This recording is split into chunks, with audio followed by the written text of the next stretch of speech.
Dear student, आज हम लोग दुख का अधिकार पाठ का सारांश डिस्कस करेंगे। यहाँ लेखक ने कहा है कि मनुष्य की पोशाक उन्हें विभिन्न श्रेणियों में बांट देती है। प्राय पोशाक की समाज में मनुष्य का अधिकार और उसका दर्जा निश्चित करती है। हम जब झुककर निचली श्रेणियों की अनुभूति को समझना चाहते हैं तो यह पोशाक ही बंधन और अड़चन बन जाती है। बाजार में खरबूजे बेचने आई एक औरत कपड़े में मुंह छिपाए सिर को घुटनों पर रखे फपक फपक कर रो रही थी। पड़ोस के लोग उसे घृणा की नज़र से देखते हैं और उसे भला बुरा कहते हैं। पड़ोस के दुकानों से पूछने पर पता चलता है कि उसका 23 बरस का लड़का सुबह सांप के डसने से मर गया था। जो कुछ घर में था सब उसे विदा करने में चला गया था। घर में उसकी बहू और पोते भूख से बिलबिला रहे थे, इसलिए वह बेबस होकर खरबूजे बेचने आई थी ताकि उन्हें कुछ खिला सके। परंतु सब उसकी निंदा कर रहे थे।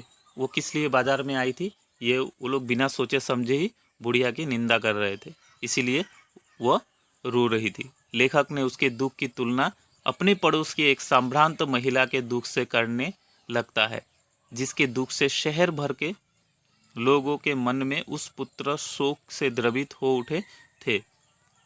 लेखक सोचता चला जा रहा था कि शोक करने, गम मनाने के लिए भी सहूलियत चाहिए और दुखी होने का भी एक अधिकार होता है। जिस प्रकार बुढ़िया का बेटा मरने के बाद भी बुढ़िया खेती के जो फसल होता है उसको बेचने बाजार आई थी, फिर लोग उसे गाली दे रहे थे, लेकिन उधर वो जो साम्रांत घर की महिला थी उसके दुख में पूरा शहर ही क्या होता था, दुखी हो चुका था। तो मनुष्य को दुख करने का भी एक अधिकार होता है। उस बुढ़िया के पास वो अधिकार भी नहीं था कि वो रो सके, क्योंकि रोने से उसका जो खरबूजा था कोई खरीदने वाला नहीं था। तो इस प्रकार लेखक ने हमें दुख का अधिकार पाठ को समझाया है। तो आप लोग एक बार पाठ को पढ़िए, उसके बाद यहाँ पे पाठ का सारांश देखिए। इस पाठ में कुछ कठिन शब्दार्थ हैं जिसको मैंने यहाँ पे दिया है। अनुभूति, अनुभूति शब्द का अर्थ है एहसास। उसके बाद आ गया अधेड़। अधेड़ शब्द का अर्थ है ढलती उम्र का, ढलती उम्र का, जो जिसकी उम्र ढल चुकी है। व्यथा, व्यथा का मतलब है पेड़, पीड़ा, कष्ट, व्यवधान, रुकावट, बेहया, बेशरम, नियत, इरादा। बरकत, बरकत का मतलब है बुद्धि, वृद्धि। खसम, खसम का पति, लुगाई, पत्नी। उसके बाद आ गया छूतक। छूतक का मतलब क्या था, छूत। आदमी मरने के बाद क्या होता है, घर में छूतक लगता है। कछियाड़ी, खेतों में तरकारियाँ बोना।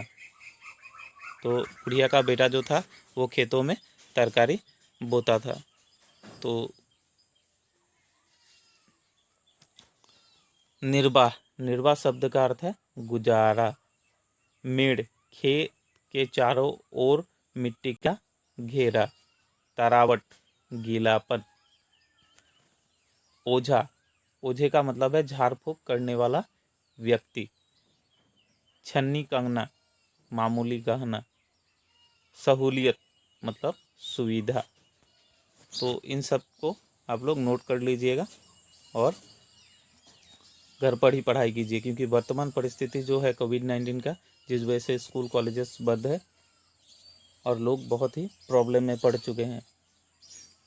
तो घर पर रहें, सुरक्षित रहें। Thank you for watching.